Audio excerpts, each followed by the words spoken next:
Hello tout le monde, j'espère que vous allez bien. Je suis ravie de vous retrouver aujourd'hui dans cette nouvelle vidéo qui est un update lecture et cette vidéo va me permettre de vous donner mon avis sur mes 4 derniers livres lus. Je vous parlerai d'abord du préquel d'une série très connue qui s'intitule Les Hauts Compteurs. Je vais vous dire ensuite ce que j'ai pensé du livre Proxima du Centaure. Je vous donnerai ensuite mon avis sur le premier tome de la série Kéléana. Et je terminerai cette vidéo en vous disant ce que j'ai pensé de Et plus si affinité. Et je commence donc avec le préquel de la série Les Hauts Compteurs qui m'a été envoyé en fin d'année dernière par les éditions Scrinéo dans le cadre du club des lecteurs. Ce livre est écrit par Patrick Maxpert. Alors c'est vrai que jusqu'à présent je n'avais jamais eu l'occasion de lire aucun des livres de cette série qui est pourtant connue en matière de fantasy. C'était une série qui m'intriguait beaucoup, qui m'intéressait, mais voilà, j'avais jamais osé sauter le pas. Et je me suis dit que lire ce préquel pouvait être une bonne alternative étant donné qu'il n'y a pas vraiment besoin d'avoir été au préalable familiarisé à cet univers pour en comprendre les tenants et aboutissants. L'histoire se déroule en 1178. Mathilde, l'héroïne de cette histoire, achève sa formation de haut conteuse.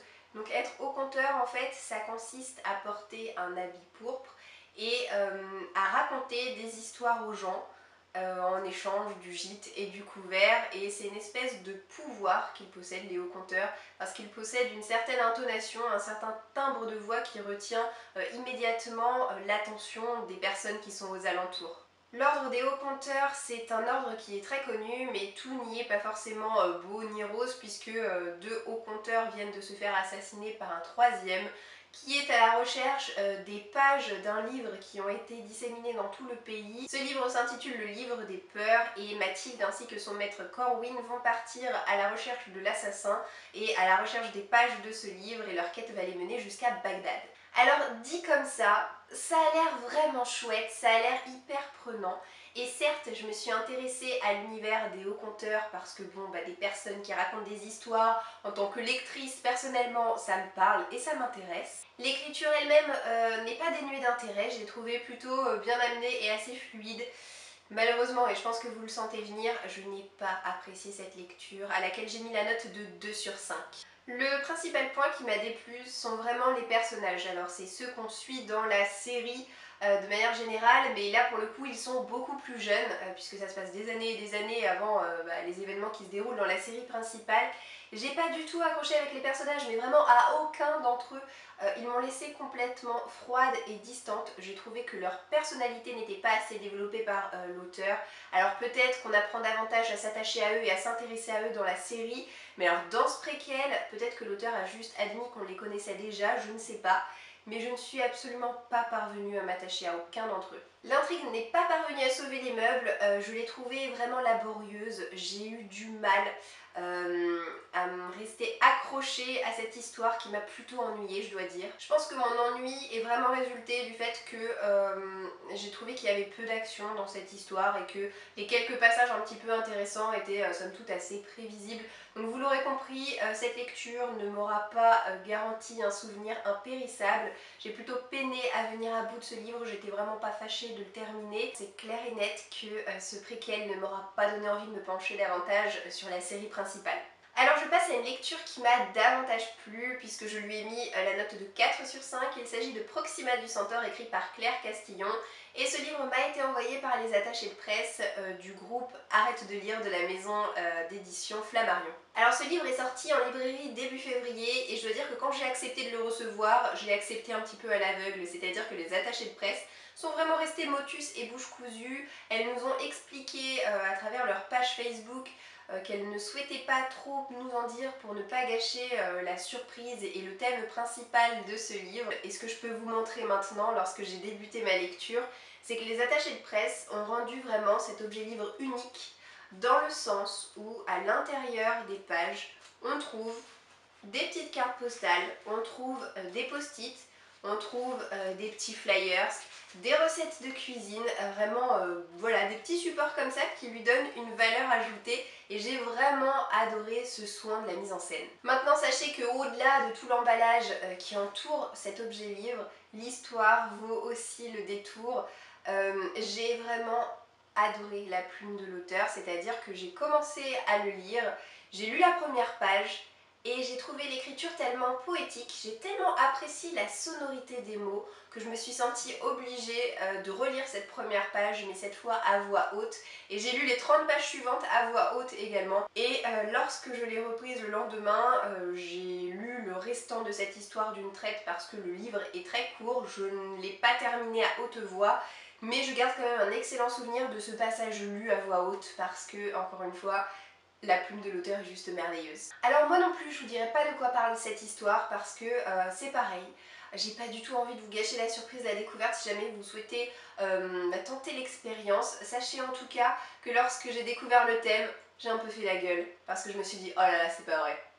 C'est pas vraiment ce que je préfère lire et en même temps je suis heureuse de l'avoir ignoré parce que si j'avais su à l'origine de quoi parlait cette histoire, j'aurais certainement refusé de la lire et je serais alors passée à côté d'une sacrée découverte.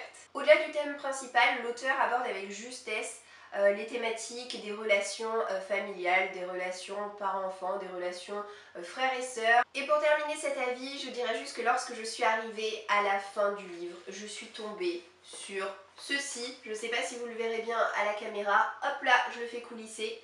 Peut-être que vous l'aurez reconnu, mais c'est un mouchoir en papier.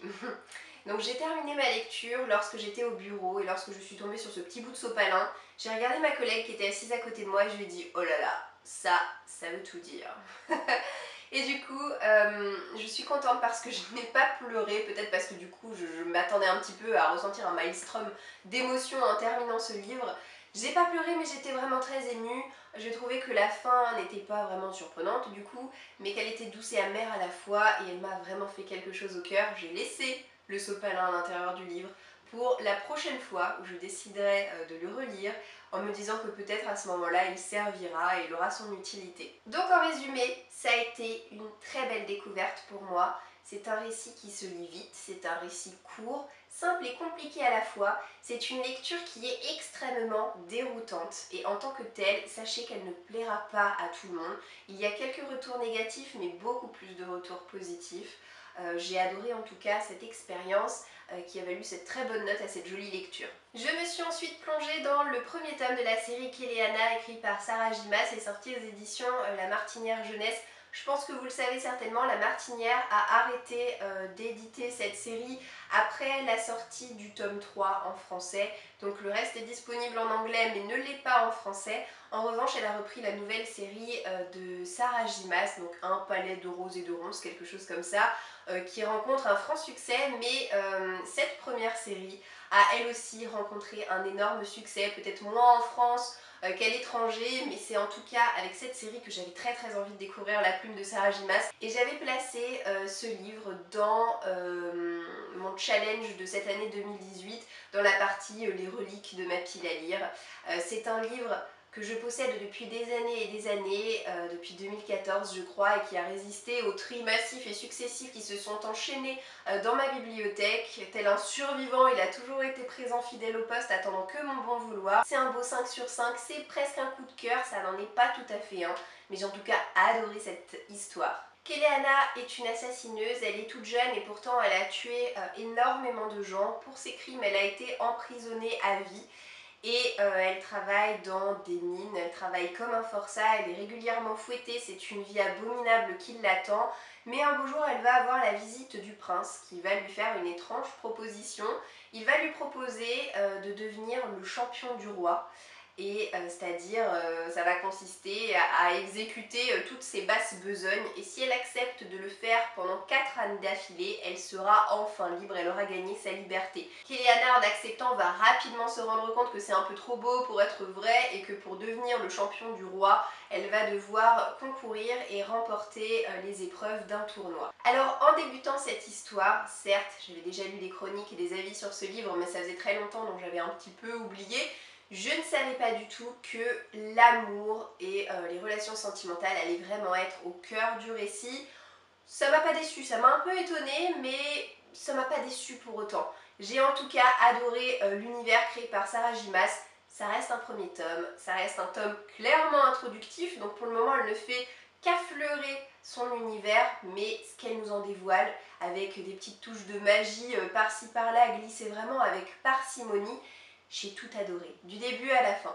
Le gros point fort de ce livre pour moi, ce sont vraiment les personnages. À commencer par Kelly Hanna, je trouve vraiment pas que ce soit une héroïne typique, elle est plutôt... voilà, elle aime bien se distinguer. On va dire qu'elle a des dehors vraiment très bravaches. Elle se montre vraiment très sûre d'elle, très sûre de son physique, de ses capacités. À l'écouter, c'est vraiment elle la plus belle, la meilleure, etc., etc.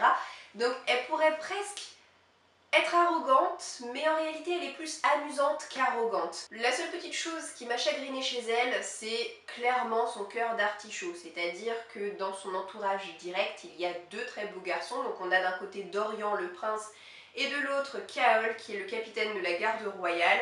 Et ces deux garçons ont le don de lui faire vraiment tourner la tête. On va donc avoir un triangle amoureux dans cette histoire, voilà, il faut le savoir. Ceux qui sont allergiques au triangle amoureux, ça pourrait ne pas passer.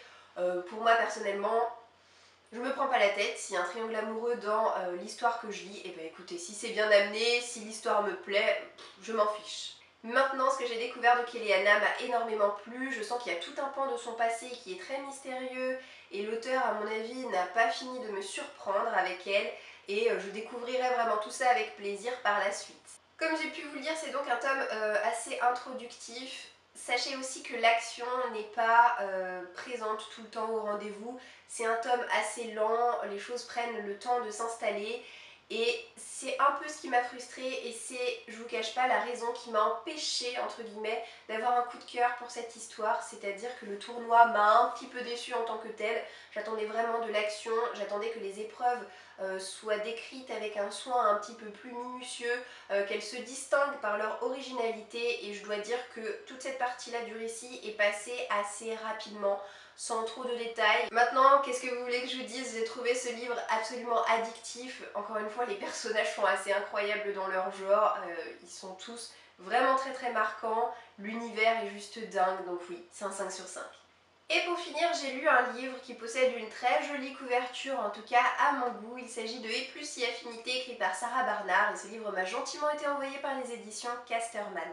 Cette jolie histoire nous fait découvrir Steffi, qui est lycéenne. C'est une adolescente qui souffre de phobie sociale et d'un mutisme sélectif, c'est-à-dire qu'en compagnie de sa famille proche et de sa meilleure amie qui s'appelle Thème, elle arrive à s'exprimer, à faire entendre sa voix, mais dès lors qu'elle sort de son environnement habituel ou qu'elle est à l'école, elle est incapable de prononcer le moindre mot.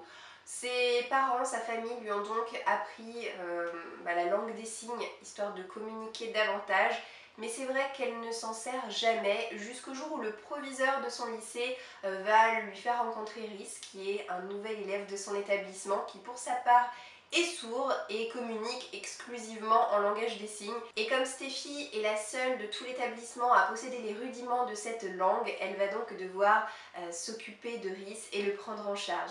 Pour Steffi, qui est victime de sa timidité maladive, c'est un sacré challenge qui s'offre à elle. J'ai en tout cas énormément apprécié cette histoire, je l'ai trouvée tendre et douce. J'ai eu l'impression que ce livre c'était comme un câlin, comme une petite caresse, tellement cette histoire est mignonne à souhait. Ça a beau être un roman pour la jeunesse, ce que j'ai adoré dans ce livre, c'est que l'auteur ne va pas trop vite. Et c'est donc une histoire assez complète et assez complexe également qui s'offre à nous.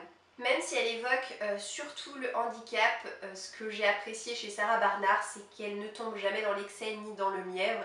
Elle a un ton qui est extrêmement juste et elle en profite aussi pour aborder plein d'autres thèmes très intéressants comme la mort, comme la séparation, le deuil, les relations parents-enfants, le cas des familles recomposées, les parents divorcés, ce genre de choses. J'ai adoré nos deux personnages, que ce soit Rhys ou Steffi, avec peut-être quand même une préférence pour Steffi, mais l'auteur vraiment réussit à nous les faire apprécier, à nous faire découvrir leur passé petit à petit, à en distiller sur eux vraiment à bon escient. Et c'est vrai qu'au premier abord, une histoire d'amour entre une muette et un sourd, ça sonne un petit peu comme le choix de la facilité, mais si vous saviez à quel point leur rencontre et leur relation sonnent comme une évidence, je pense que vous verriez les choses différemment. J'ai adoré assister à leurs échanges, donc à tout l'aspect communication du récit, parce que leurs échanges, c'est un véritable patchwork de phrases lues sur les lèvres, de langage des signes, de phrases écrites, c'est un vrai régal. Les personnages secondaires, ils sont pas là pour faire beau, que ce soit la famille de Rhys ou la famille de Steffi ou même les meilleurs amis. Ils s'impliquent vraiment dans l'éducation, dans leurs relations avec ces deux jeunes. Et j'ai trouvé leurs interactions à chaque fois justifiées et particulièrement pertinentes. Donc c'est un beau 4 sur 5 pour cette histoire que j'ai eu du mal à quitter. Je me suis sentie un petit peu triste en refermant ce livre, tout simplement parce que je me sentais bien à l'intérieur, je me sentais bien avec ces deux personnages et ça a été un petit crève-cœur de les laisser derrière moi. Et voilà, ça y est, cette vidéo est déjà terminée, j'espère qu'elle vous aura plu. N'hésitez pas à me dire en commentaire si vous avez lu certains des livres que je vous ai présentés aujourd'hui ou si je vous ai donné envie d'en découvrir. Je vous souhaite de passer une très belle journée et je vous dis à bientôt dans une prochaine vidéo. Ciao ciao!